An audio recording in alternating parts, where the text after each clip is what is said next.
Live shot of I-215 and 4500 South. The freeway closed just over an hour ago. Tomorrow morning, construction crews will use giant hydraulic-equipped vehicles to move a brand-new bridge into place. Fox 13's Max Roth is beside I-215 where this project is going on. Max? Yes, Bob, and speaking of giant hydraulic machines, one of them is driving under the bridge as we speak. It's called an SPMT, self-propelled modular, transport, I think it is, and it's going to be used to lift up this gigantic old bridge on 45th South across I-215, and then after they drive that out of the way, they're going to put that bridge over there in its place, supposedly all happening over the weekend, a major undertaking. Why are they going to do it, you ask? Well, don't mean to make you feel guilty, but they say they're doing it for you. But we're not going to impact the traffic, and that's the key. Yeah. The traffic, the commuters, they're not going to deal with any of our construction. A new bridge installed in 2 days. Well, it looks scary, but we've looked into this and have done a lot of research, and it is very safe. And the University of Utah says the technique saves commuters a combined $4 million. You can see it happening, but you don't get impacted by it. It is the biggest thing ever to drive down a Utah freeway. It's 172 feet long, 3 million pounds. That's as heavy as 300 elephants, 125 school buses, or 10 great blue whales. That all sounds impressive, but to give you a real idea of how big this thing is, I'm 6 feet tall, and this bridge is enormous. That's what these self-propeller modular transports are going to lift, that much weight. This is the Self-Propelled Modular Transport, or SPMT. They have 4 of these monsters, each with 64 wheels in sets of 2 that can rotate 360 degrees, all controlled by one computer joystick. It's all planned to a T. The X factor? Lifting the old bridge. We don't know exactly how it's going to behave. The plan is to drive it to this demolition area, but it could fall apart en route. We have plans to be able to deal with that. So they're confident that on the morning commute on Monday, this will be where this is, and your car will never know the difference. We just want to help the commuters save time, save lives, save money. And now you're looking at a live picture of UDOT's traffic camera. Take a look at that on our website tomorrow morning at 8 o'clock. We're going to be streaming that all weekend. 8 o'clock tomorrow morning is when they're actually going to lift this giant bridge up and move it in one piece off of the road. An extraordinary undertaking. Should be fun to see. This is going to actually cost more money to build this bridge than it typically would cost. It's about $760,000 more, but UDOT got $1 million grant from the federal government to do all of this, and then in the future they think it's actually going to be cheaper to do it this way because they have the expertise and equipment, and they're going to save time as well. We're live in Holiday. Max Roth, Fox 13 News, Utah. Okay.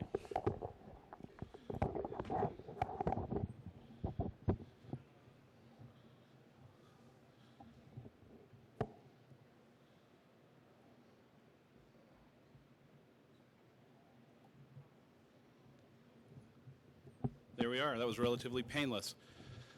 All right, so there was a lot of hype leading up to the project, and how did it turn out? It turned out that after 53 hours, and actually 6 hours earlier than promised, that bridge was in place and it was open for the commute. And that was the first one that UDOT did. They've since done 17 more since then, including a move this last weekend where they moved 2 bridges this last weekend, one on Friday and one on Sunday night. Both of those were done in under 6 hours. So they've gotten a lot faster from 53 hours to 6 hours. Again, that curve that I talked about. So it's been kind of an interesting journey with the SPMTs. I want to spend just a second and talk about the rest of the UDOT program. I said ABC is a family of projects, and these are all the other different types of ABC projects that UDOT has done. Then SPMTs, the ones I just talked about. I got to update this slide now. It says 17, should say 18. But you can see that UDOT has done a lot of other different types of ABC projects. If you total all those numbers up, it totals over 160 bridges have been done using ABC. These are some of the projects. This is what's called the Lego Bridge on I-84 at Riverdale Road. So this was a project where they used complete prefabricated elements to build the entire bridge. So all the pieces came into place very rapidly. So it wasn't that they fabricated or cast in place anything on site. Everything was prefabricated. UDOT's done a lot of these precast deck panels, and I showed you the costs of unit bid prices on precast decks. UDOT feels that this is one of the most economically viable uses of accelerated bridge construction is in deck replacement. Already talked about SPMTs. Eagle Canyon, you can see that you can do even larger slabs of prefabricated deck elements and do it successfully. This is a relatively new concept that UDOT's done. They've only done 6 of these projects, slide-ins, but they feel that our contracting industry actually brought this to UDOT as an alternate, and it's proving to be a very fast and economical method for moving bridges in. And up until last weekend, slide-ins actually had the record for being the quickest method, and they were under 6 hours. But last weekend, one of the SPMTs actually went in quicker than a slide-in. It's kind of interesting to see the competition that's going on in Utah around trying to do this faster and safer.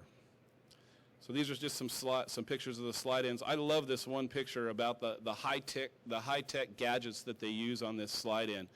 Everybody recognize dishwashing liquid and a little Teflon pad? That's how they're moving this. Pretty high-tech, huh? Pretty amazing. Our contracting industry came up with that. Just some more pictures of slide-in. Okay, so this is I'm finally getting to the punchline, our UDOT research study. So reviewing the status of our ABC program, reviewing the status of those 161 ABC projects, and Shauna decided to start with the SPMT projects. And the preliminary results out of the study show, she's looked at 18 of those accelerated bridge projects. The traffic impacts and closures are really short duration comparatively. And the channelizing of work zones are usually just about the same duration because you're building, if you're building them off to the side, you see that would be the case.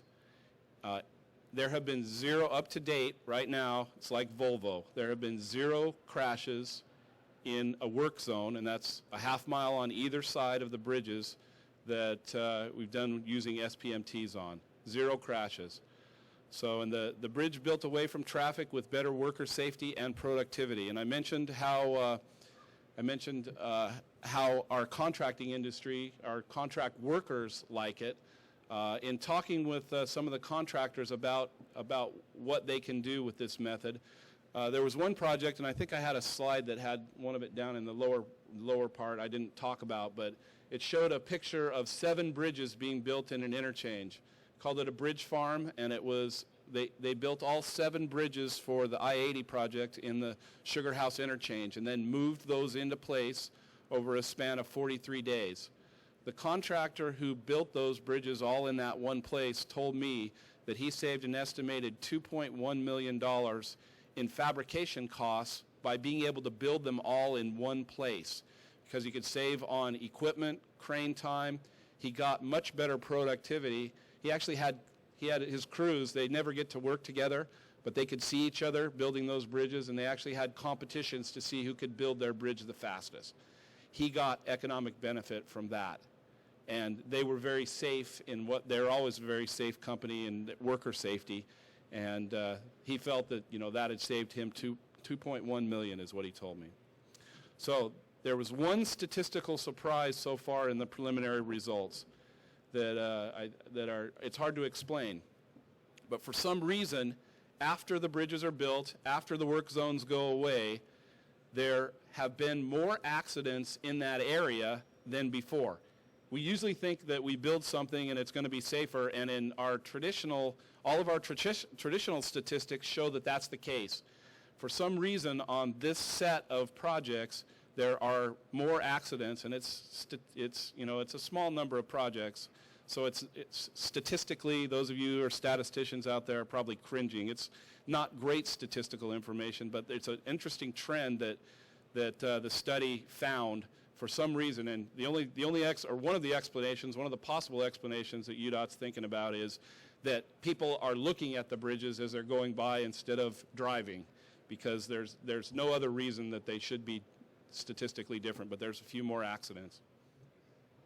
I think this is the last slide. UDOT is going to continue to do accelerated bridge projects, and the reason is, we already talked about all the benefits that UDOT's got from accelerated bridge construction, but this is also an incredible reason. And this is a graph of what happened after the very first ABC project, one that took 53 hours. And what UDOT does is they always sample the public on big projects to see what they felt about UDOT's projects. And normally, when you see this graph, it looks like a pie that's been cut into 3 pieces. Normally, you have about a third of the people that hate the project no matter what. You have about a third of the people that really don't care, kind of ambivalent. And you have about a third of the people that support UDOT projects. That's kind of the normal statistic around what UDOT does. This graph is incredibly different. And basically, if you add up those that strongly agreed that the project gave them what they want, or somewhat agreed, you get up to 94% of people had a very high satisfaction with UDOT's ABC project. This is the reason that UDOT is continuing to do accelerated bridge construction, and will continue to do so. So I did promise that I would be done early, and I am accepting any kind of, anything from the audience in the way of gratitude. So thank you very much. Yeah, I will.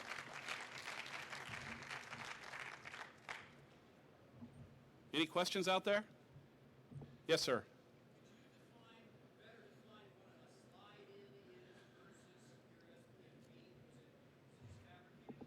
Yes, I can. The question was, can you describe what a slide-in is better, and talk about what it is as opposed to an SPMT.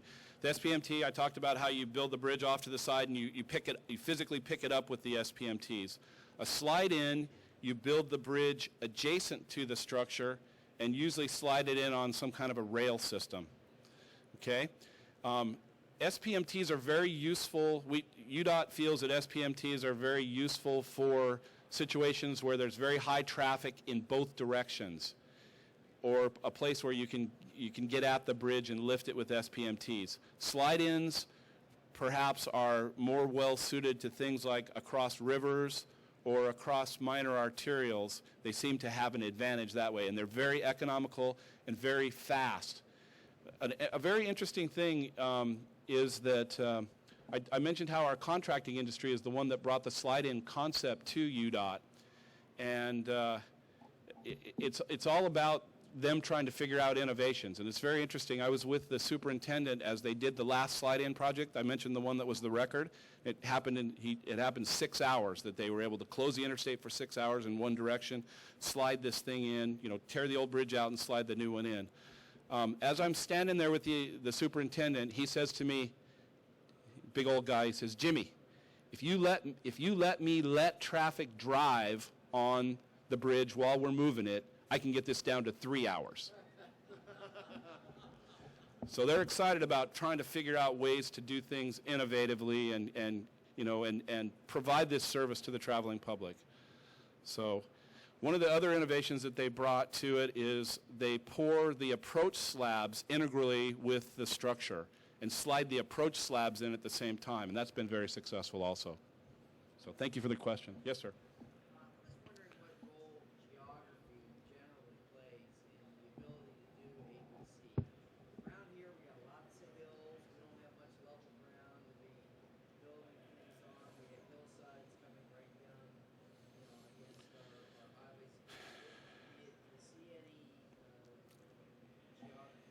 Yeah, the question, so that the rest of you can hear it, he asked, he wondered what role geography or the abundance of space, really that's your question, the abundance of space or lack thereof has to do with doing some of these methods. UDOT has been very successful in building SPMTs or building projects and using SPMTs in very tight quarters. The very first one that I mentioned was built in a gore area that's a very, very tight quarters. And they've actually built them and transported them up to 2 miles using SPMTs. So it's possible if you can find a vacant lot or something like that, you can build these in a pretty tight quarters. I've been associated with a project out in California. It's called Gerald Avenue. It's in San Francisco, and they're actually going to close a minor city street adjacent to a major thoroughfare so they can build the structure on that minor street and then move it into place on the more major arterial. So it's possible to be creative and innovative and find places to do SPMTs.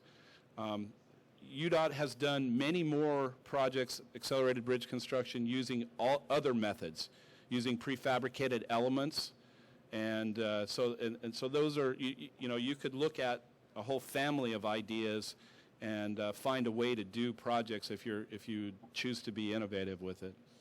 So it's a good question. Thank you. I had another question here.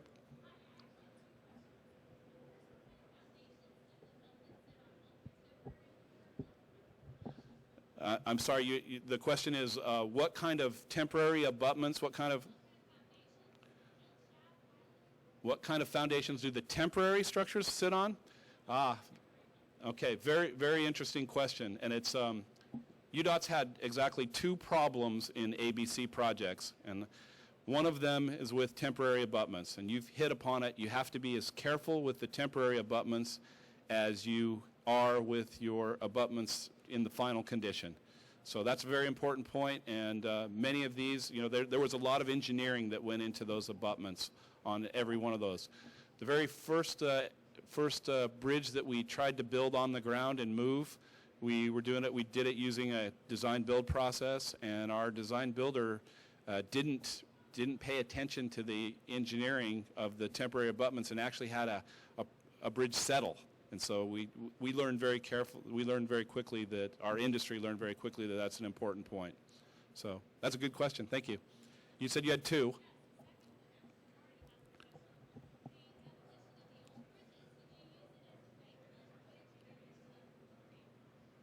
What did we do with the debris?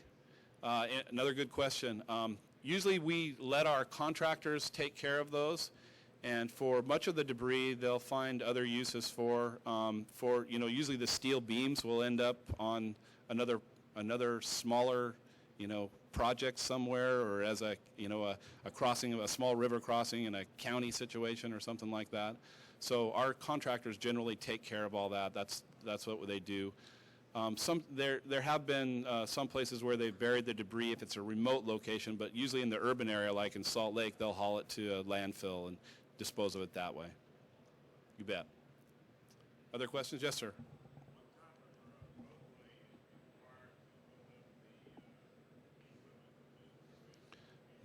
Excellent question. Generally, we get that question. So the question was, what type of a roadway or what type of a quality control or quality assurance do you need to do on the roadway to make sure that it's capable of supporting the SPMTs? Usually the heavy lift contractor, as they're designing the lift, as they're designing the machine that they're going to use to pick up the bridge, takes all of that stuff into account. UDOT has specifications that actually puts those requirements onto the contractor.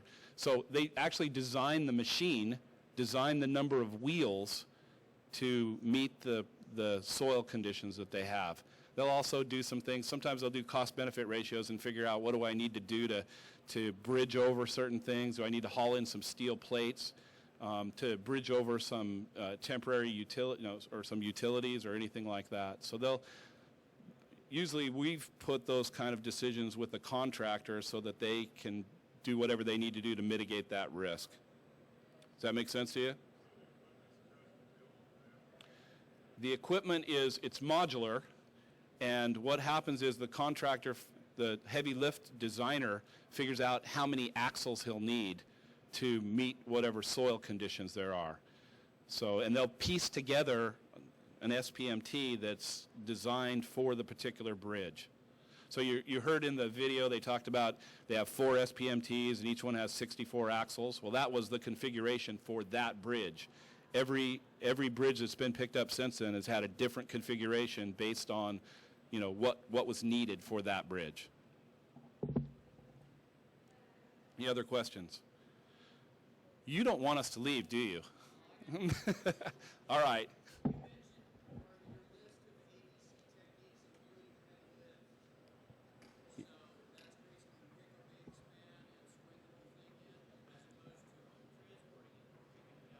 Yes. Yeah, you can use cranes, and you saw a picture of one of our projects used cranes to lift heavy, you know, lift big elements in. Yeah. We've done, UDOT, excuse me, I said we again. UDOT has done half sections of bridges. The first ABC projects they did were half bridges on 38th and 39th South that they heavy lifted with cranes, half sections of the bridge, and then they transversely post-tensioned them to be one bridge.